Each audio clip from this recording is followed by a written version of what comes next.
lo relacionado con el nucleolo. Y bueno, estábamos en las estructuras del núcleo, revisamos algunos detalles de la cromatina, del nucleoplasma, del poro nuclear, la estructura del poro, la forma en que se transportan macromoléculas del citoplasma al núcleo, o sea, la importación de macromoléculas y luego la exportación de macromoléculas del núcleo hacia el citoplasma. ¿Qué más vimos? Las fibras que conforman tanto al citoesqueleto propio del núcleo como las de la región periférica o de la lámina nuclear. Bueno, entonces vamos a continuar con otra estructura, ¿sí?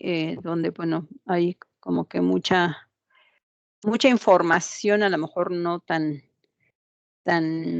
científica o no tan completa acerca de los nucleolos. Los nucleolos como, pues, parte de la conformación o estructura misma del núcleo, en donde, bueno, pues, algunos los consideran como organelos, como una estructura externa o adicional a los núcleos, pero no tiene nada que ver, porque físicamente no es un organelo, no tiene membranas. Recuerden que los organelos, el concepto de organelos es, tener, un compartimento especial a través de una membrana, rodeado de una membrana, como son las mitocondrias, los cloroplastos, las vacuolas, las vesículas, o sea, todo eso que hemos revisado, que son como tales organelos, pero en este caso los núcleos no son organelos, son estructuras moleculares, conglomerados moleculares, ¿sí? Y bueno, como aparecen a veces muy grandes, muy notorios, muy sobresalientes por las tinciones con las que se hace la tinción y la observación de los núcleos. Entonces, bueno, pues al principio se pensaba que era como una subestructura nuclear rodeada de membrana, pero bueno, después se comprueba que no es realmente un organelo. Está constituido principalmente por conglomerados de fibras de ADN, o sea, es parte de la cromatina, o sea, parte de algunas fibras de ADN, ¿sí? Que además codifican o transcriben puros RNA ribosomales. Entonces, ¿de qué están conformados los nucleolos? De fibras de ADN, de fibras de RNA ribosomal y proteínas que ensamblan y que se asocian con esas fibras de RNA, ¿sí? Entonces tiene un componente granular, como lo indica aquí en como los elementos que lo componen, un componente granular, porque esas fibras se asocian y se enredan o se complementan, se organizan a manera de gránulos proteicos, ¿sí? Esas fibras de RNA, ¿sí? Entonces son ribonucleoproteínas, hasta parece trabalengua, ribonucleoproteínas, o sea, proteínas que envuelven a los ácidos nucleicos RNAs ribosomales, eso significa. Y bueno, esto pues se genera un conglomerado, hagan en cuenta que estas fibras de RNA ribosomal pues se enredan en estas proteínas globulares, pues son ribonucleoproteínas específicas para los RNAs, tanto la su unidad mayor como la menor. Ya habíamos visto algo en el video, aquí pues nada más lo complementamos y pues se los presento tal cual viene en la información, en la bibliografía. Está formado por gránulos electrodensos, o sea, muy conglomerados, muy grandes, porque se pueden ver a nivel de célula, a nivel de microscopio óptico incluso. No se ve la parte molecular, pero sí se ve el conglomerado, ¿sí? De estas estructuras que generan pues una tinción que aparentemente se ve como pues, un punto, ¿no? En el núcleo, o no tan pequeño, no nada más un punto, sino algo un poquito más grande, ¿no? Que dice que aproximadamente de un diámetro alrededor de 15 nanómetros. 15 nanómetros estaríamos pensando a lo mejor, no sé, una décima parte del tamaño de una bacteria, por ejemplo, ¿no? O sea, hay bacterias que son del tamaño de los núcleos, hay bacterias incluso que son del tamaño de los nucleolos. Entonces, realmente, pues, son estructuras que se pudieran ver, aunque no a detalle, pero sí que forman un espacio físico dentro del núcleo, ¿sí? Los centros fibrilares o la región fibrilar del nucleolo precisamente está formado por estas fibras de ADN, o sea, se distinguen de las masas granulares porque son zonas menos electrodensas que tienen esa forma de fibras, que son grupos de fibras de ADN y grupos de fibras de RNA ribosomal, ¿sí? Ahorita vamos a ver algunas imágenes de esto. Entonces, es una estructura nuclear, es parte del núcleo, donde tiene lugar la síntesis. No, tengo un pequeño error, la síntesis de RNA, no de proteínas. Aquí sí me equivoqué, permítanme corregir. Apenas me di cuenta de lo tiene lugar la síntesis de RNAs ribosomales. Sí, y lo revisé hace rato, pero se me fue. RNAs.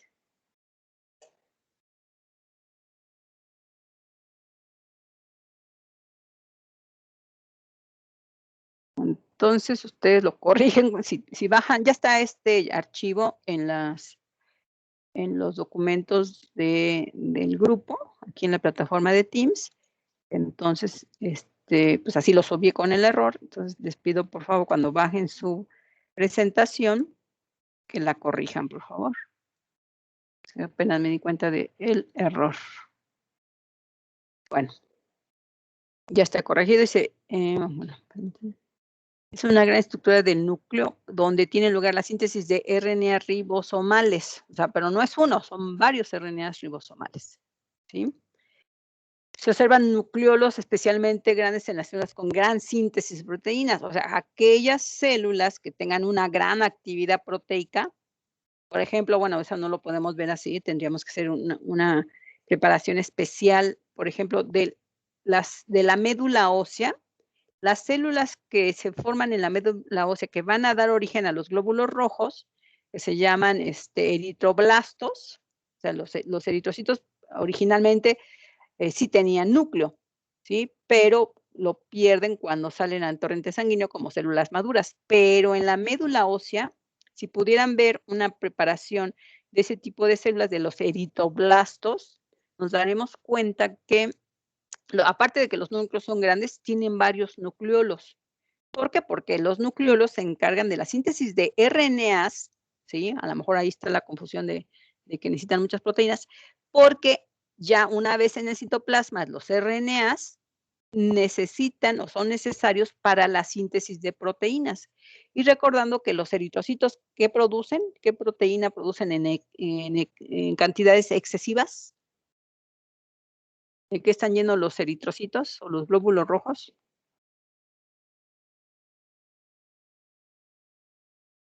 ¿Alguien se acuerda?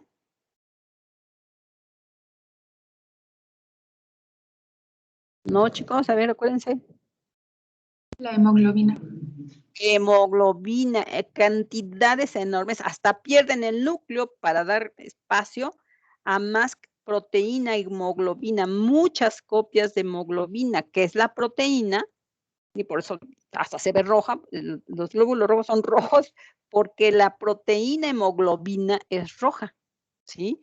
Y es necesaria para, ¿y por qué será roja? O sea, ¿por qué las proteínas tienen color o tendrían color? ¿No se les ha ocurrido preguntar eso? ¿Por qué creen que tengan color?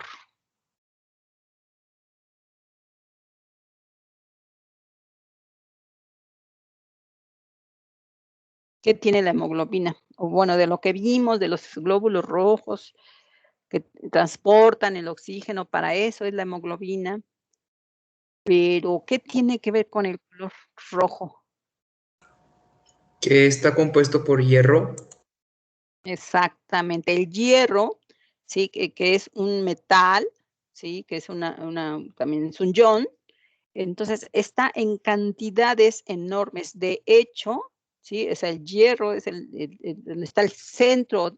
¿Se acuerdan de los centros de reacción de las clorofilas? Hagan de cuenta que el fierro es el centro de reacción de la hemoglobina y tiene grandes cantidades de fierro, ¿sí? Grandes cantidades de este metal, precisamente para el transporte de oxígeno. Lo van a ver con más detalles, bueno, eso espero, no se los garantizo porque yo no doy la materia, pero en sus clases de molecular, sí, bueno, no la doy yo, pero alguna vez la di, y bueno, se veía, de qué cómo estaba formada la hemoglobina, qué estructura, primaria, secundaria, hasta terciaria, cuaternaria tiene esta proteína, la importancia del fierro, qué es lo que hace el fierro, cómo se asocia el oxígeno. Pero bueno, eso es otro tema. Aquí lo importante es que todas las células que requieren gran cantidad de proteínas y además en forma acelerada, o sea, urge que formen mucha hemoglobina para que maduren y luego salgan al torrente sanguíneo a hacer su función. Entonces, normalmente ese tipo de células tienen más de un núcleo, más de regiones nucleares, e incluso pueden tener hasta más de un núcleo. O sea, no nada más varios nucleolos, sino varios núcleos. ¿Sí? Pero bueno, esas son como cuestiones especializadas, ¿no? Lo normal es que tengan un núcleo y que tengan un nucleolo. Sí pueden tener dos nucleolos, eso es normal, pero cuando la célula se va a dividir, más adelante vamos a ver ese proceso.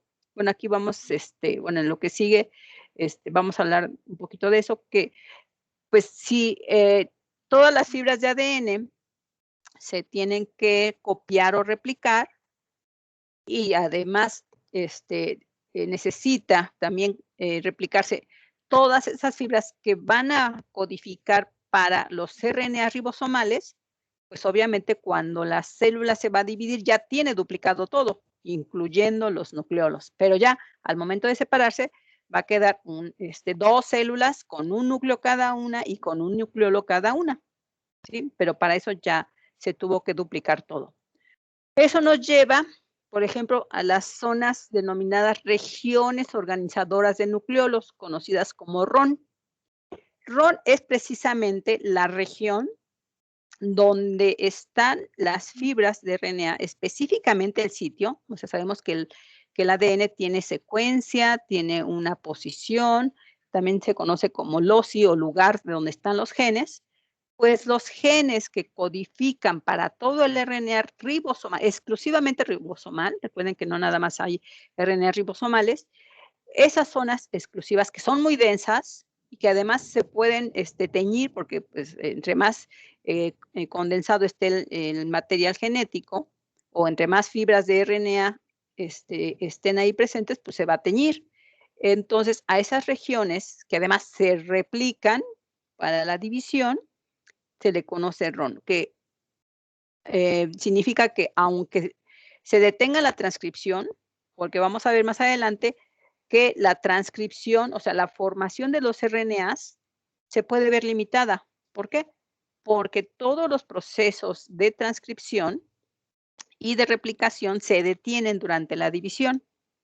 Entonces, aunque se detenga la transcripción de RNAs, pero van a seguir esas regiones de ADN o de DNA que codifican para esos RNAs, aunque no haya transcripción, ¿sí?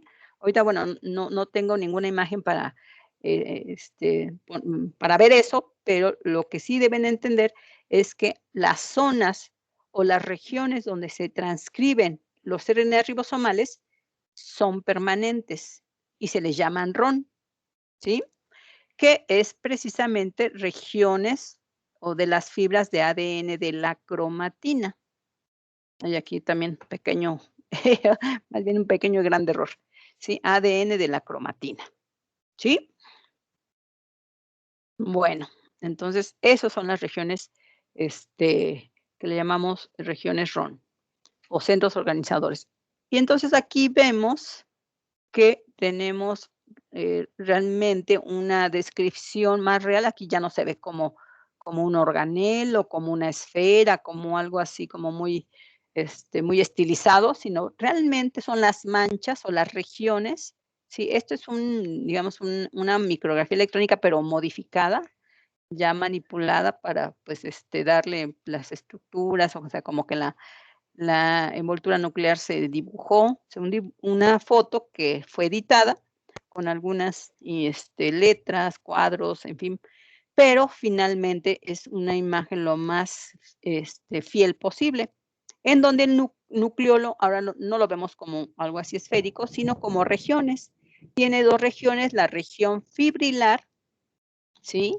Donde podemos decir que se están sintetizando o transcribiendo todas las fibras de RNA ribosomal a partir del ADN que codifica para esos RNAs.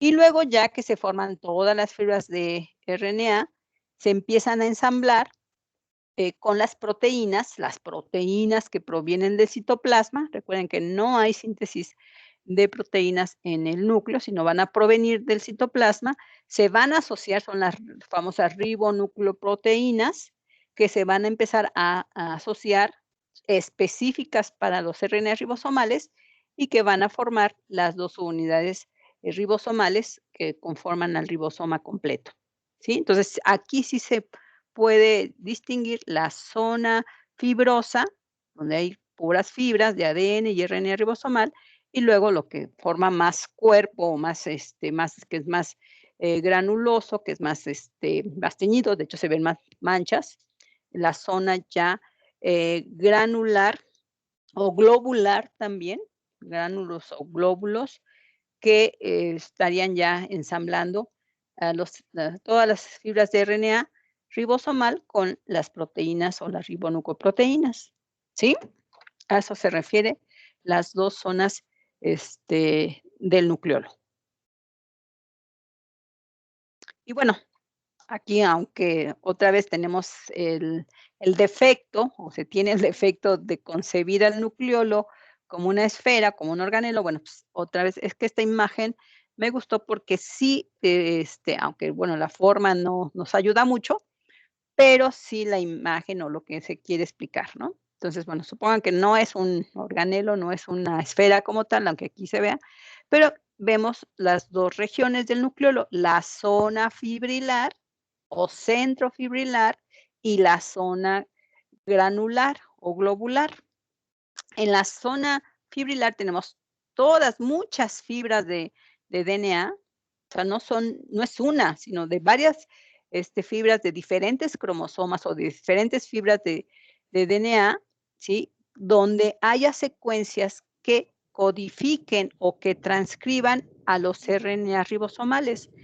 Hay 4 fibras de RNA ribosomales diferentes. De hecho, se conoce como pre-RNA ribosomal y luego se subdivide o se corta en diferentes tamaños. Luego, ya que se transcribieron o se formaron todas las fibras de RNA ribosomal, pues se editan, o sea, se cortan y bueno, tenemos diferentes tamaños. Otra vez tenemos el tamaño molecular representado con la letra S, que significa índice de sedimentación. Una molécula entre más pesada, pues tiene un índice mayor. Entre más ligeras, o sea, las más pequeñitas, pues pesan menos o tienen un S menor.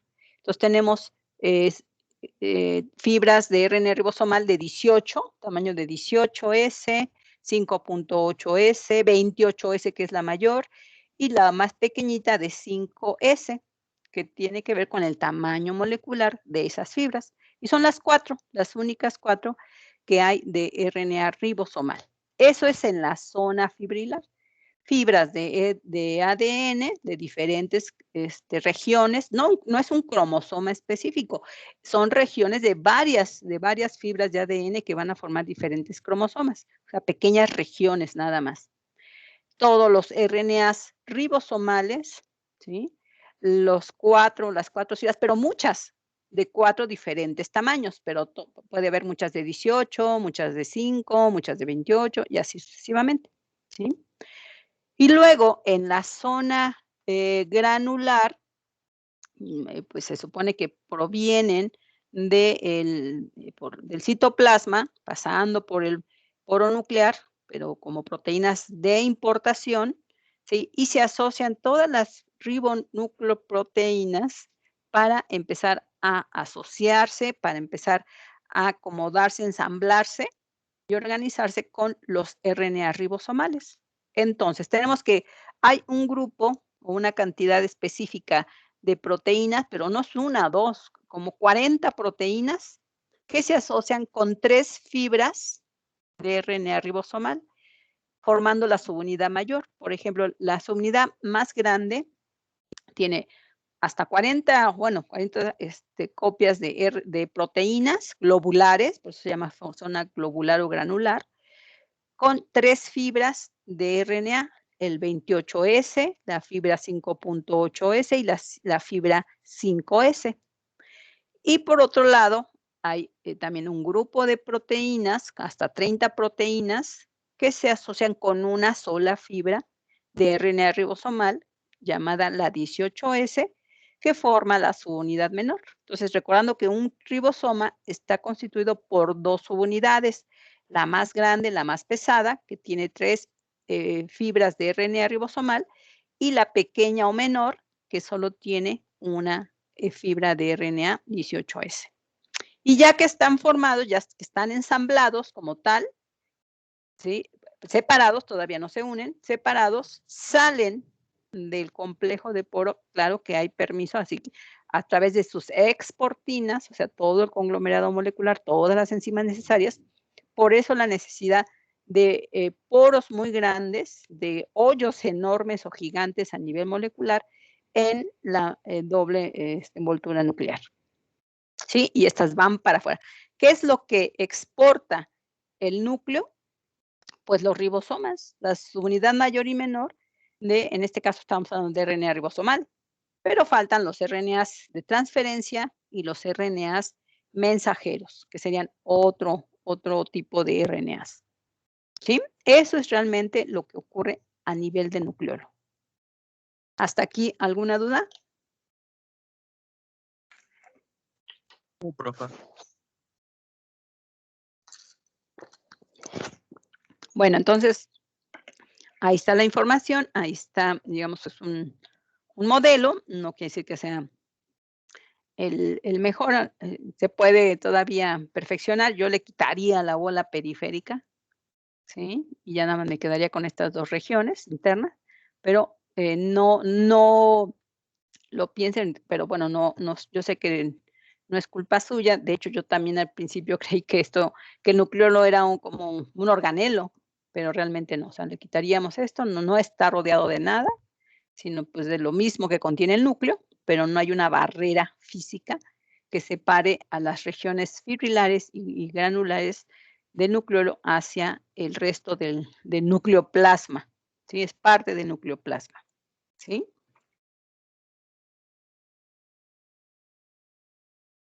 Y bueno, pues hay una relación muy íntima, o sea, realmente molecularmente hablando, una estrecha relación muy, muy cercana entre la cromatina y el nucleolo. O sea, el nucleolo es parte de la cromatina, si lo queremos ver así, pero una región muy específica de la cromatina, porque sabemos que la cromatina es todo, son todas las fibras de ADN que tiene el núcleo, que tiene una célula en general, pero hay cierta región específica, ¿sí? Específicamente la cromatina que codifica para los RNAs ribosomales. Eso es el nucleolo, parte de la cromatina, ¿sí? Entonces, asociada al núcleo, asociada a estas fibras que se prolongan en diferentes direcciones. A veces habrá núcleos que estén más pegados a la membrana o habrá núcleos que estén más en el centro, o sea, no tienen un lugar específico dentro del núcleo. ¿A dónde se van a asociar? A donde esté en las fibras de ADN, las fibras de la cromatina, que codifiquen para esos RNAs ribosomales, ¿sí? Que siempre pues va a estar en contacto con esas fibras de ADN, esas regiones, esos filamentos extendidos de la cromatina específica, que van a formar esas masas teñidas o masas densas que conforman el nucleolo, ¿sí? Pero exclusivamente fibras de RNA ribosomal.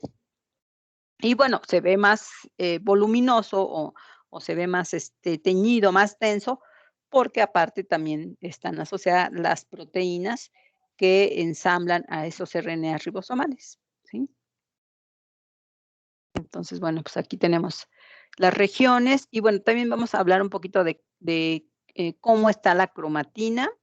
Ya habíamos comentado anteriormente que pues la cromatina hacia la periferia, o sea, donde está la membrana interna o la montura interna, del núcleo, pues se va a ver más densa, como lo vemos aquí, ¿no? Muy oscurita, que le llamábamos heterocromatina, y donde se ve más clarita, no pareja, porque si se dan cuenta, la eucromatina tiene regiones tanto oscuras como claras, no es parejita, no es que esté blanco en la parte interna y oscuro en la parte externa, no, sino que en la parte interna puede cambiar como de tonos, ¿no? Esto nos está indicando que las fibras tienen regiones muy conglomeradas o regiones un poquito más laxas, o sea, como que la parte más blanca, más clarita, podríamos pensar que la eucromatina está menos enrollada, menos, pues, menos organizada, y en esas regiones, entre más alargada esté la cromatina, como más dispersa o más libre, pues entonces esas fibras de ADN de esa región que no está tan conglomerada, que no está tan densa, ahí se pueden llevar a cabo los procesos de transcripción, ¿sí? Porque ahora vamos a hablar de los genes que se transcriben, ¿sí? Para que se puedan expresar. Ya hablamos de los genes que codifican para puro RNA ribosomal, pero hasta ahí llega, ¿sí? Entonces, son genes que solo se transcriben, no se van a traducir, ¿sí? Un RNA ribosomal no se va a convertir en una proteína, pero entonces, ¿cuáles sí se van a convertir en proteínas? Solo los RNAs mensajeros. Y ahorita vamos a hablar de eso, pero bueno, vamos a dejarlo más adelante, porque antes de entender esta parte molecular, pues, ¿se acuerdan que les dije que, pues, necesito la información, bioquímica de la estructura molecular de los ácidos nucleicos, ADN y RNAs? Pero, pues, como todavía no lo han visto en sus clases de bioquímica, y yo lo necesito ya ahorita porque estamos en el tema de núcleo, ¿sí? Entonces, bueno, les voy a tener que dar una pequeña introducción, así muy general, de la composición química de los ácidos nucleicos. Pero bueno, vamos a seguir con la estructura y ya después vemos lo de la parte molecular. Entonces, ya habíamos dicho que la cromatina son todas las fibras de ADN, pero no el ADN desnudo o libre, proteínas asociadas al ADN que la organizan, la compactan y por fibras de RNA o ARN. Finalmente, el ADN pues no podría existir o no podría expresarse sin la presencia de los RNAs. Ya vimos los RNAs ribosomales, pero pues no son los únicos.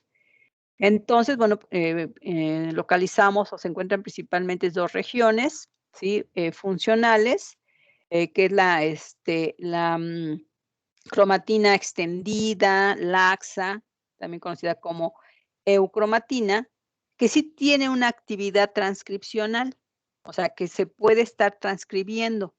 Si está muy compacta o muy cerrada como la heterocromatina, pues imposible que se pueda transcribir. Entonces también se conoce como la cromatina condensada no activa. La funcional es la eucromatina y la no activa es la heterocromatina, pero que tiene que ver por la organización, molecularmente hablando, ¿sí? Es imposible que el ADN que esté en la región heterocromática muy densa, muy compactada, por cuestiones físicas, ¿sí? Es imposible que se pueda transcribir. Y necesita estar más laxa, menos compacta, como más libre el ADN, la fibra de ADN, para que entonces se pueda transcribir y se pueda expresar, porque es la forma de expresarse a través de la transcripción de los RNAs mensajeros y luego esos RNAs mensajeros, junto con los ribosomas, junto con los RNAs de transferencia, hacer en conjunto la maquinaria molecular para la síntesis de proteínas. Más adelante vamos a ver también la síntesis de proteínas, ¿sí? Entonces, otra cosa importante de la cromatina es que para poderse dividir la célula, aparte de que debe estar replicada, o sea, todas las fibras tienen que tener su copia y que además tardó todo el tiempo desde que, prácticamente desde que nació la célula, o cuando salió como origen de la división, O sea, una vez que se divide una célula, pues se puede decir que es una célula nuevecita, recién formada, hasta el siguiente ciclo de su siguiente división, ya cuando se va a dividir, pues cuando la célula está preparada, cuando la célula está madura, ya creció, y todo ese tiempo, desde que se formó hasta que se va a dividir, pues eso va a depender del tipo de célula. Hay células que pues tardan meses, semanas, años, eso va a depender del tipo de tejido, que tardan en dividirse. O como las neuronas, algunas neuronas, pues una vez que ya llegan a su última división, ¿sí? Y que normalmente nacemos con cierto número de neuronas, no se vuelven a dividir. Y se mueren, pues prácticamente cuando nos morimos nosotros, ¿no? Entonces depende del tipo celular. Pero todo ese tiempo, si se va a dividir la célula, todo ese tiempo desde que se forma hasta que se va a dividir, tarda para replicar o copiar todo su ADN, ¿sí? Entonces, cuando ya está lista, ya están todas sus copias de fibras de ADN, entonces viene la condensación o la organización ultracompactada, y es lo que conocemos como cromosomas, ¿sí? Entonces, las fibras de ADN, todos los ácidos nucleicos tienen diferente etapas, tienen diferente estadio, diferente grado de organización molecular. Va a depender de la función de la célula o el momento de la célula, ¿sí? Entonces, sin perder estos nombres de heterocromatina y eucromatina. ¿Por qué se llaman así? ¿Qué funciones tienen? ¿Y a qué nos referimos cuando hablamos de una y de otra? ¿Sí? ¿No hay duda entonces qué es la heterocromatina y qué es la eucromatina?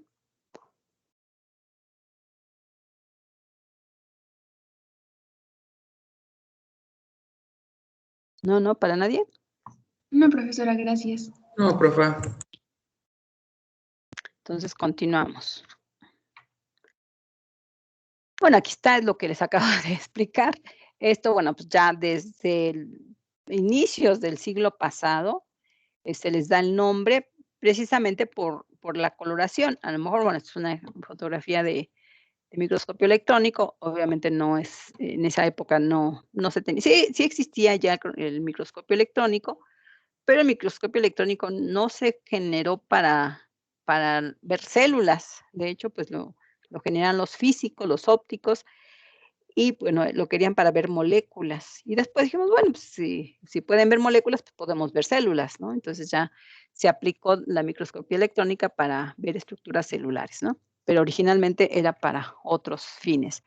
Bueno, en esa época que todavía no había microscopio electrónico especial para ver células, se podía ver en microscopios convencionales, ópticos ya más desarrollados, con buena potencia y buenos aumentos, y lo único que veían es, bueno, pues heterocromatina, pues se ve así como irregular, muy teñida, y por eso se le da el nombre, ¿no? Y que también, bueno, pues si está muy apretada, muy condensada, pues imposible que haya alguna actividad transcripcional, alguna actividad en donde se pueda continuar el flujo de la información que tienen esas fibras de ADN, ¿no? Entonces, bueno, también se conocen algunas zonas que están permanentemente condensadas, ¿sí? Y entonces en ese caso se llama heterocromatina facultativa, ¿sí? Donde, bueno, pues puede estar pues en diferentes estadios o diferentes formas, ¿sí? Condensadas, sobre todo, por ejemplo, la lámina nuclear, podemos decir que es heterocromatina facultativa, que prácticamente todo el ciclo celular, o sea, durante toda la vida de la célula, pues está en esa condición, ¿sí? O sea, las zonas periféricas que siempre se van a ver oscuras hacia la periferia. Podemos decir que esa es cromatina constitutiva. Y luego, hacia el centro, hay diferentes regiones, o sea, diferentes manchitas. Estas manchitas son cromatina consecutiva que puede variar. O sea, a lo mejor esta célula en ese momento la agarraron con estas manchitas de la heterocromatina en ese momento, pero a lo mejor en otro momento de la vida de la célula, en otra condición, esas manchas pueden variar de sitio, pueden variar de lugar. ¿Sí? A eso se refiere que no precisamente tiene que ser permanente o que puede cambiar las zonas oscuras. Lo que no cambian son la forma de anclaje en la periferia, ¿sí? Y bueno, la eucromatina, pues ya nada más sabemos que son las zonas más claras, no tan condensada, no tan apretada y que, se considera que es, transcripcionalmente activa. La actividad se refiere a que es capaz, de transcribir y de expresarse después de pasar por todos los procesos moleculares, ¿sí?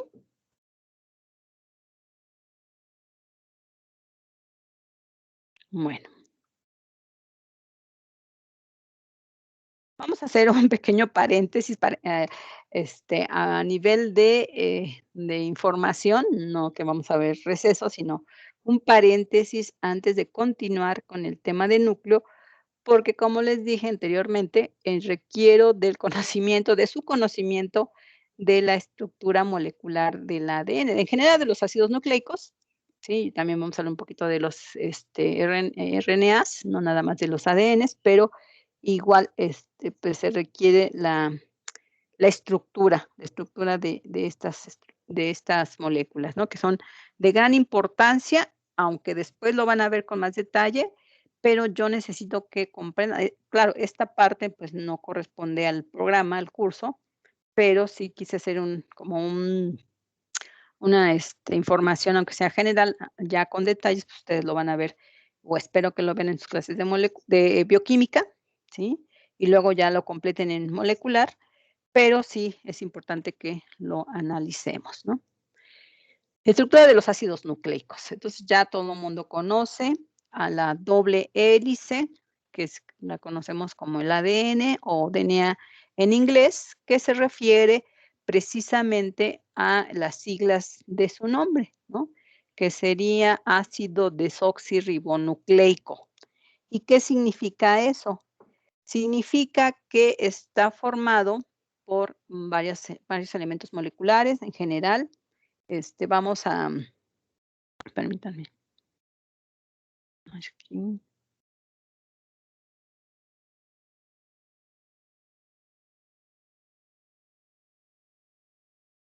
Ya. Eh, ya todo mundo conoce la doble hélice, la famosa doble hélice que conforma a nuestra, molécula del ADN. Y además, pues, sabemos que aparte de los, desoxirribosa, o sea, ¿qué es una desoxirribosa? Es un azúcar que le falta un grupo oxidrilo, ¿sí? Entonces, bueno, ahorita hablamos de eso, pero vamos a centrarnos primero en las bases nitrogenadas, que es como, los bioquímicos, pues, le dan el atributo de la secuencia del ADN. La secuencia del ADN es la forma en que están organizadas estas bases a lo largo de una hebra, pero sabemos que el ADN tiene 2 hebras. Entonces, para poderse replicar, se tiene que abrir. ¿De dónde se abre? De la parte, interna, de la parte media, o sea, que las moléculas de ADN se abren longitudinalmente, como si tuviéramos 2 extremos o 2 partes, ahorita lo vemos. Entonces, la parte interna está formada por enlaces débiles, llamados puentes de hidrógeno, entre base y base. Tenemos 4 bases diferentes para los, ácidos desoxirribonucleicos o ADN, ¿sí? Conocido como citosina, guanina, adenina, timina. Eso también ya lo saben. También sabemos que hay 2 pirimidinas, o sea, que solo tienen un anillo, que es la citosina y la timina, y 2 purinas, que tienen doble anillo, que sería la guanina y la adenina. Normalmente se une una pirimidina con una purina, pirimidina, pero hay diferentes formas de unión, pero la única es citosina con guanina, nunca citosina con adenina, a menos de que, pues, esa citosina esté mutada o alterada. Y lo mismo para el otro, o sea, nunca se va a unir, timina con guanina, sino siempre es que sería una pirimidina con una purina, no, sino la unión es adenina-timina, ¿sí? No hay más combinaciones posibles. Para el caso de los RNAs, pues casi son los mismos, lo único que cambia es la última pirimidina, que en lugar de la timina, aquí la conocemos como uracilo, que lo que cambia es por un grupo metilo, o sea, un carbono lateral, bueno, más bien le falta este metano lateral, ¿sí? Pero prácticamente es muy parecida y de hecho se asocia este uracilo, que es ligeramente diferente a la timina, con la adenina, que es una purina, ¿sí? Entonces, purina y pirimidina. Bueno, y eso es lo que forma como los peldaños o los escaloncitos que vemos de forma transversal en la doble hélice. Otra característica de los RNAs en general es que son de una sola hebra, ¿sí? No tienen doble hélice o doble hebra. O sea, la hélice se forma porque son dos hebras paralelas. Los RNAs, pues no precisamente que estén siempre así lineales, alargados. De hecho, ya vimos que los ribosomas, pues son RNAs cortos o largos, pero están envueltos o asociados a proteínas, ¿sí? Los RNAs mensajeros, que son los más largos, tampoco están así como una fibra lineal alargada, sino que siempre se ve asociado con proteínas. Todos los RNAs, prácticamente todos los RNAs, se van a asociar a proteínas. De hecho, también los ADNs en general. O sea, es imposible o pues casi nunca lo podemos encontrar en el núcleo así, desnudo o libre. Siempre está, bueno, pues pequeñas regiones a lo mejor, pero muy cortitas. La mayor parte de la fibra de ADN está asociada a proteínas. Bueno, entonces esta parte básica ustedes ya la conocen, ¿no? Entonces vámonos a más detalles. Ahora sí, tenemos que, pues no nada más es lo más importante las bases nitrogenadas que forman los peldaños, sino lo más importante de estos ácidos nucleicos, en especial del ADN, son sus azúcares. Aquí vemos como un pentágono, ¿sí? Que es una pentosa, precisamente de ahí el nombre del azúcar, pero es un azúcar desoxi. Desoxi porque tiene un OH menos que la ribosa del RNA. Lo que cambia entre el RNA y el ADN, bueno, aquí no vemos el azúcar, pero se supone que todas las bases se unen a un azúcar, a una pentosa. Entonces, esta es la pentosa o el azúcar ribosa, que le falta un OH, por eso se llama desoxirribosa, ¿sí? Y luego se une bueno, por la parte superior aquí tiene la puntita no es un carbono, sino la puntita hay un oxígeno, entonces el carbono 1, déjenme ir haciendo mi recuento. Bueno, un poquito más adelante lo voy a dibujar. Entonces, por la parte de arriba, aquí tenemos un oxígeno, luego empieza carbono 1, carbono 2, carbono 3, 4 y 5. O sea, tiene un carbono externo, ¿sí? Fuera del anillo de la pentosa.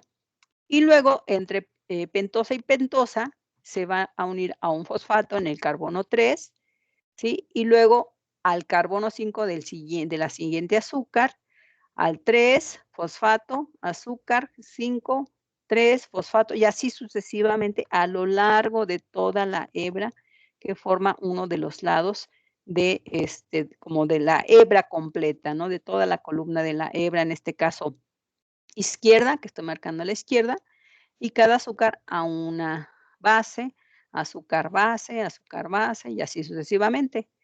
Del otro lado, o sea, como la hebra complementaria también se conoce, o la hebra hermana, o la hebra paralela, siempre va a ser otra hilera, pero que va a tener igual, se va a complementar una purina con pirimidina, pirimidina con purina y así, o sea, T con A, G con C, C con G, A con T y así sucesivamente, pero se va a unir igual a un azúcar cada base y la misma desoxirribosa con igual fosfato, carbono 3, carbono 5 fosfato, carbono 3, azúcar, carbono 3 fosfato, y así sucesivamente. Azúcar, fosfato, azúcar, fosfato. Pero si se dan cuenta, la hebra del lado izquierdo, los azúcares como que tienen una forma o una dirección, y en la hebra, la cadena lateral de la derecha, va como en sentido contrario, como si estuviera volteada los azúcares. ¿Se dan cuenta? Las de la izquierda van, digamos, como que el piquito de la pentosa va hacia arriba, y la de la otra cadena, el piquito de las pentosas va para abajo, todas igual, en la misma posición. A esto se llaman hebras antiparalelas. Están paralelas, ¿sí? Si se dan cuenta, están en la misma posición, paralelas la hebra izquierda de la hebra derecha, pero una de ellas está en sentido contrario a la otra. Sí, aquí porque está esa posición, pero si la volteamos, ahora la que quedaría derecha sería la de la derecha, y la izquierda volteada. No importa cómo las vean, no importa cómo las pongan, porque también la pueden poner acostada, y siempre va a ir una hebra en un sentido y la otra hebra en el sentido opuesto. Por eso, ¿sí? Molecularmente hablando, la estructura tridimensional de esta molécula, por eso se tuerce, porque este hecho de ser antiparalelo genera precisamente esa torsión, ¿sí? O sea, aquí no lo puedo demostrar, no lo podemos ver porque no hay imagen tridimensional, pero precisamente gracias a esta conformación de las hebras antiparalelas en sentido contrario, es la razón por la que se tuerce el ADN en esta doble hélice, ¿sí? Como dije, bueno, bueno, no, yo no, pero ustedes lo van a ver con más calma, ya viendo toda la estructura molecular. Aquí nada más es una representación, pero realmente no estamos viendo la estructura completa. Otra cosa importante que hay que reconocer de la doble hélice es que los enlaces intermedios entre los peldaños, o sea, las bases nitrogenadas, son enlaces débiles, enlaces que le llaman puentes de hidrógeno, que son enlaces que no requieren energía para romperse y que se pueden romper muy fácilmente, a diferencia de los enlaces covalentes, donde hay enlace covalente entre las bases y las desoxirribosas, o sea, las azúcares, entre el azúcar y el fosfato, fosfato-azúcar. Todos los demás enlaces son covalentes, a excepción de las uniones entre base y base. 3 puentes de hidrógeno, 3 puentes de hidrógeno, 3, 2, 2, en fin, mínimo 2 puentes de hidrógeno. Por lo tanto, el sitio más fácil de abrir la doble hélice es a la mitad, exactamente a la mitad. Se abre en 2 hebras diferentes. Y esto es importante porque se requiere que se abra de en medio para replicarse o hacer una copia. Se requiere que se abra para transcribir, para formar los RNAs, nunca de la forma lateral, nunca por los lados. De hecho, los rompimientos laterales requieren mucha fuerza, requieren mucha energía, ¿sí? Por ejemplo, la luz UV. La luz UV puede romper enlace fosfato-azúcar, puede generar mutaciones a nivel, claro, la luz UV también rompe la unión entre base y base. Si rompe entre fosfato y azúcar, que es un enlace covalente, pues con más razón puede romper en medio. Pero muchas de las radiaciones que lo consideramos mutagénicas o radiaciones que generan mutaciones, precisamente porque son capaces de romper tanto enlaces covalentes como no covalentes, ¿sí? Que el covalente es el de los más difíciles de romper. Entonces, de forma natural, de forma normal, no espontáneo, porque se requieren también enzimas, no es algo espontáneo, el hecho de que se abran. De hecho, sí, más adelante van a ver que muchas de las técnicas moleculares se requiere, por ejemplo, si conocen lo que es la PCR, ahora que está muy de moda por eso del coronavirus, que les van y les hacen su prueba de PCR, ¿no? No les voy a explicar nada de qué es la PCR, es muy complicado para esta clase, pero lo que hace la PCR es abrir a partir de calor, o sea, solo necesita calor, ¿sí? Ponen al ADN de su sangre, hay que extraer parte del ADN o de sus células, y lo que se hace es abrir el ADN, abrir el ADN del virus, ¿sí? Que ya se incorporó a sus células, si es que tienen el virus, y lo que se hace nada más es calentar ligeramente, 70 grados, normalmente nosotros estamos a 37 grados, se sube la temperatura, pero ya en el laboratorio, ya en su tubito de ensayo, en su tubito, donde se hace la prueba, y se abre para poder, hacer las copias y ver si reacciona con la secuencia del virus y comprobar si ustedes realmente tienen el virus o no. Entonces, ¿qué se hace? Abrir para hacer una copia. O sea, lo que hacen con la PCR es hacer copias de ADN con la secuencia que codifica para el ADN del virus, ¿sí? Bueno, pero no puedo darles detalles porque sí es muy largo el proceso. Entonces, a nivel también experimental es muy fácil romper o abrir esta doble hélice para hacer experimentos o para hacer copias o para hacer lo que ustedes quieran, ¿sí? A nivel celular, a nivel del núcleo, claro que si matamos, si calentamos a la célula, pues la matamos. No quiere decir que lo abran de esa manera. A nivel del núcleo, de forma normal, lo que se hace es abrir a través de enzimas, ¿sí? La parte interna de cada base nitrogenada, la unión base con base, para poder hacer todos los procesos, que en este caso, pues nada más son dos. Replicación o copia del ADN de otra hebra completa y la transcripción para formar los diferentes RNAs, ¿sí? Aquí estaría como un poquito más de detalle de la molécula. Bueno, aquí sí es importante, a lo mejor esto lo van a ver con más detalle. Aquí, bueno, no es a lo mejor tan trascendente aquí en el curso, pero bueno, todos se los voy a explicar. Que tiene que ver con la forma antiparalela, ¿sí? Por ejemplo, la imagen o la hebra, bueno, aquí están las bases, un anillo, pirimidínicas y las purínicas, o bases púricas o pirimidínicas. Las sencillas son pirimidínicas y las púricas son dobles, ¿no? Entonces siempre púrica, pirimidínica, pura, pirimídica, púrica y así sucesivamente. O sea, adenina, timina, en este caso guanina morada, citosina, timina, adenina y guanina, citosina. Y aquí se ven sus fuentes de hidrógeno, ¿no? Son los enlaces débiles que ustedes ya deben de conocer. Y se dice que la hebra de la izquierda, la que estoy señalando, es una hebra en dirección 5', 3'. Bueno, aquí ya le borré, creo que ya no puedo quitarle.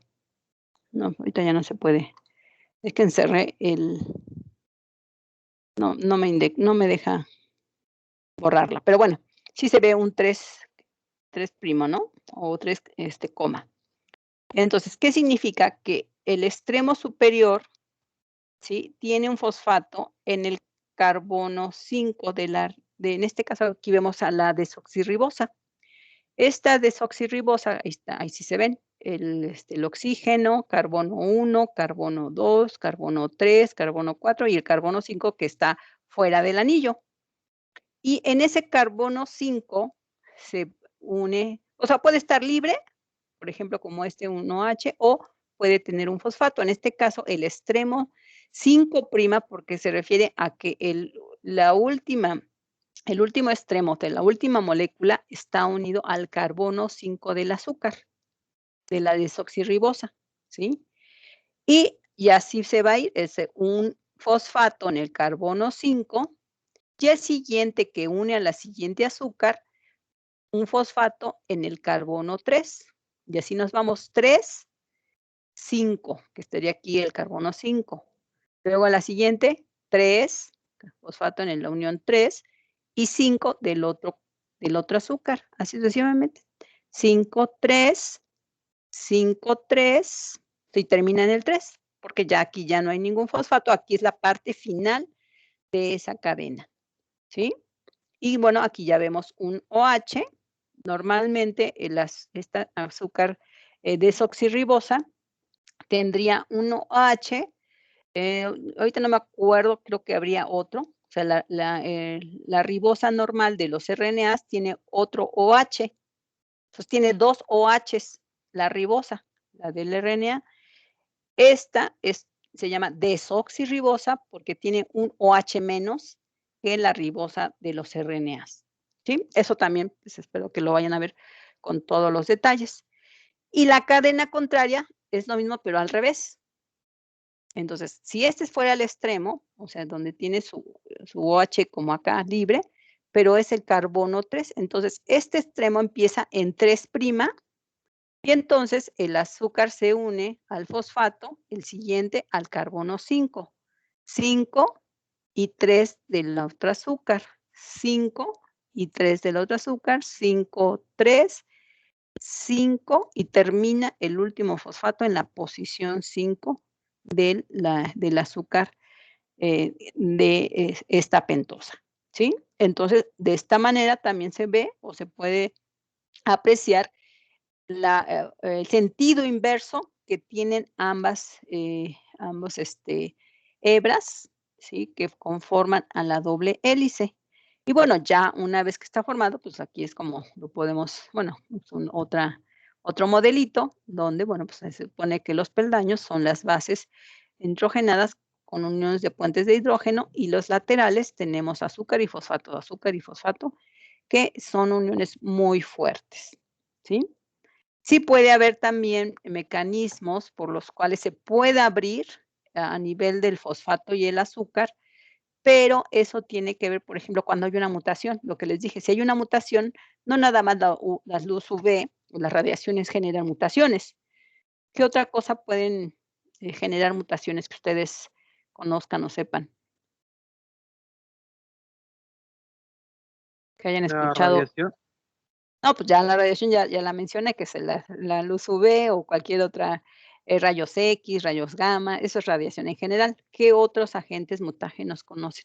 Y todos esos, pues, rompen enlaces covalentes por el mismo tipo de radiación, pero no nada más hay mutágenos, de radiación, ¿qué otros mutágenos pueden conocer o que sepan que existen? Igual, bueno, puede ser que sea en la expresión genética por algún procedimiento hereditario o así. No, pues si es hereditario, pues ya ni modo, ya te tocó. No. Quiere decir que en los ancestros, y no sabemos cuándo, desde hace cuántas generaciones, ya hubo una mutación y se fijó. No, que genere una nueva mutación.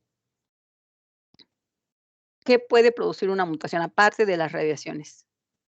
Que les dije que puede romper enlace fosfato-azúcar, azúcar, base, el propio puente de hidrógeno. O sea, hay muchas formas en que las radiaciones pueden mutar, depende del tipo de radiación. Pero es lo único que puede mutar. ¿Qué más nos puede provocar mutaciones en nuestro ADN? Y no precisamente de nuestros ancestros. Nosotros también podemos sufrir mutaciones y, y tener o sufrir las consecuencias de las mutaciones. Pero bueno, ahorita hablamos de eso. ¿Qué otros agentes mutágenos?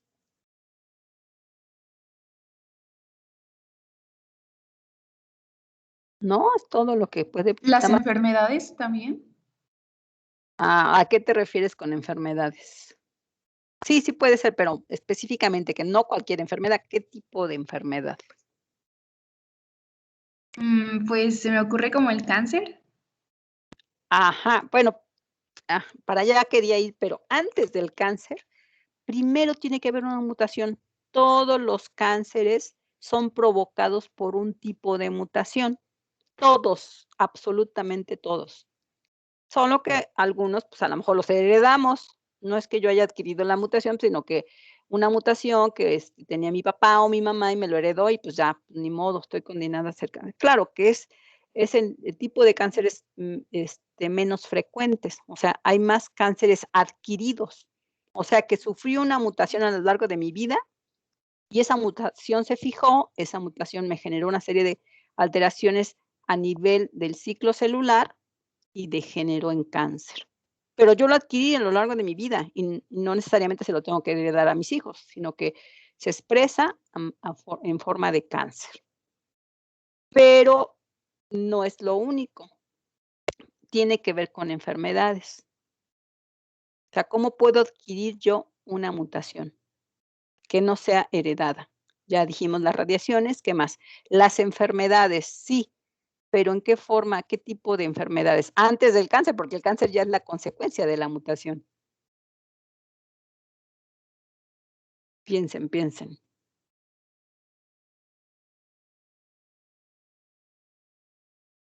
En las mujeres, sobre todo. No cáncer de mama, ese tiene muchos componentes, principalmente es hereditario, pero también puede ser adquirido.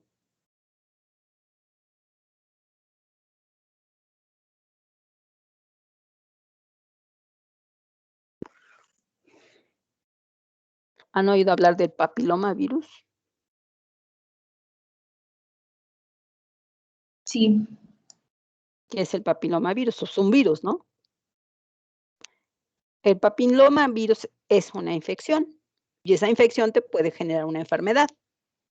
Desgraciadamente, sí, bueno, y lo digo porque pues solamente nos sucede en las mujeres, aunque los hombres sean los que lo transmiten o lo contagien.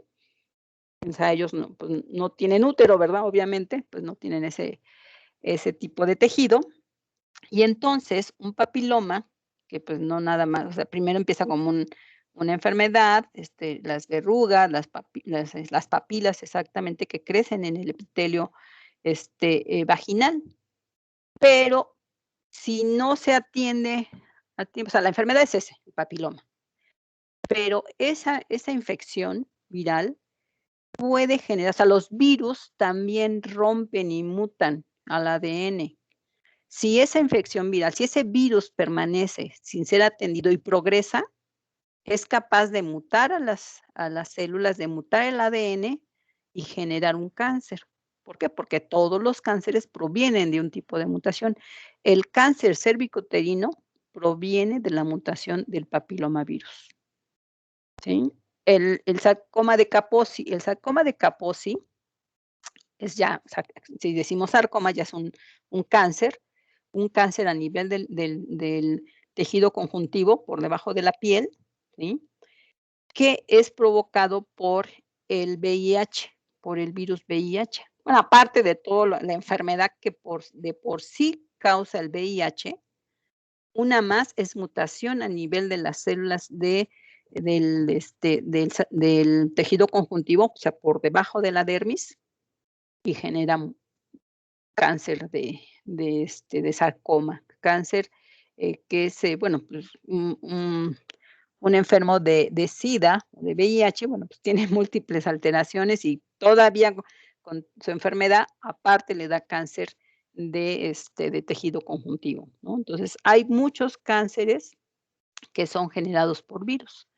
Claro que a lo mejor en los humanos no tanto, ¿sí? Pero sí es un componente. Y me falta el último, el de compuestos químicos. El índice más alto de cánceres, o sea, de mutaciones o de los diferentes tipos de cánceres, es a partir de sustancias químicas. Tanto, bueno, de todo lo que puedan imaginar que sea químico, que genere una mutación. De hecho, ha habido muchos fármacos que se han retirado del mercado porque, bueno, pues según las pruebas no producían nada con tal de vender y después se descubre que era cancerígeno. O, pues no sé, compuestos que a lo mejor que ni se imaginan, ¿no? Por ejemplo, en los colorantes que utilizan para producir dulces. Resulta que en China utilizaban un compuesto químico amarillo 5 creo que se llamaba, y hay varios pigmentos o colorantes que sin hacer pruebas lo utilizaban para darle color a los dulces. Y ahí tienen a los niños comiendo dulces con agentes mutagénicos. A veces, de forma, pues indirectamente o por ignorancia o por descuido, pues se van este tipo de compuestos. También, la medicación, pues, descontrolada, la dosis, a lo mejor hay algunos agentes que son mutagénicos, pero si le dan cierta dosis controlada, pues, a lo mejor no produce nada. Si nos medicamos y tomamos más del exceso de lo que se prescribió, pues, a lo mejor el exceso de ese compuesto, pues, está generando una mutación. Y no se diga, pues, de las drogas químicas en general, que no sabemos de muchas, bueno, de algunas sí, sus efectos, pero no de todos, ¿sí? Entonces, el problema más fuerte para la generación de mutaciones a nivel de ADN está dado por los agentes químicos, ¿sí?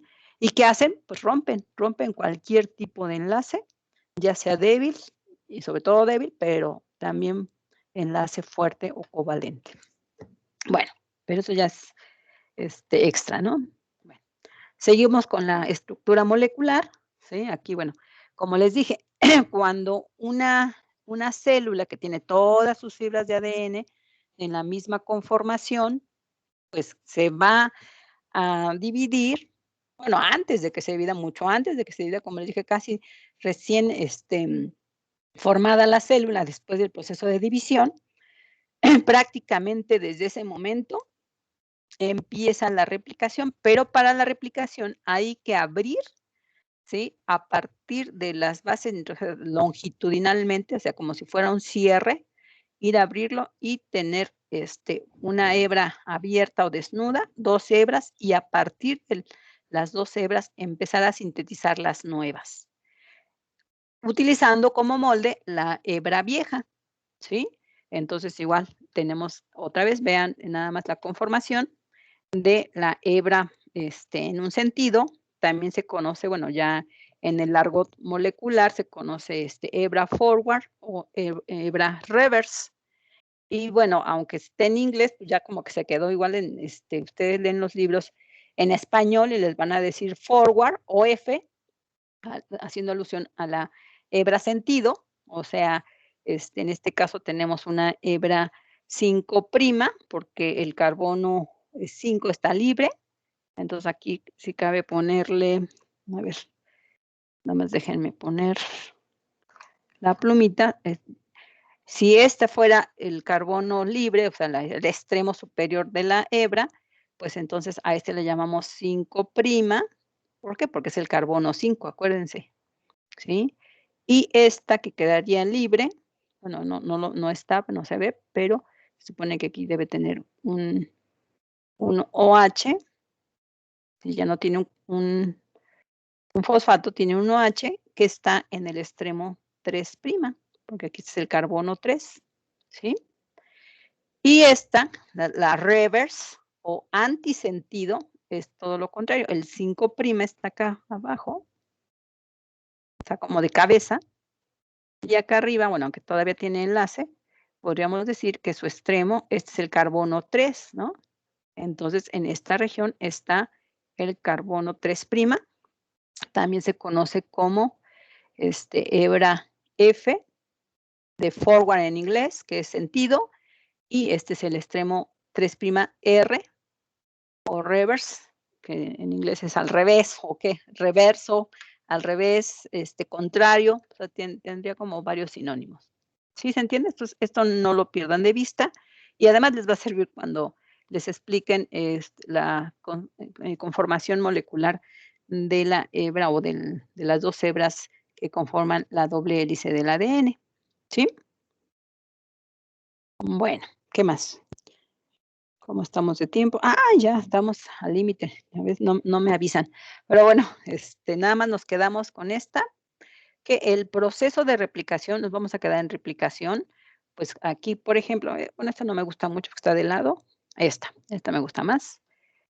Entonces tenemos que, viene mi doble hélice, se abre, ya vimos cómo se abrió, la adenina estaba con la timina, se abre, guanina, citosina, solo por la parte de los enlaces de puentes de hidrógeno, que ya quedamos que son enlaces débiles, y viene una enzima, y así como cierre, como si fuera un cierre que lo abre, ¿sí?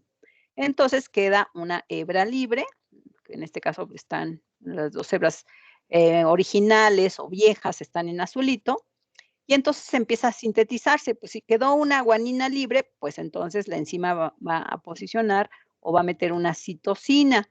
Si quedó una timina libre, pues va a meter una adenina. Aquí está la guanina, pues metió una citosina. Aquí una citosina, pues metió una guanina, y así sucesivamente. Y las 2 hebras, además es al mismo tiempo, ¿sí? se van a formar 2 hebras en donde va a haber una hebra original o antigua y una hebra nueva, para que ambas queden exactamente igual. Una va a ser la copia de la otra.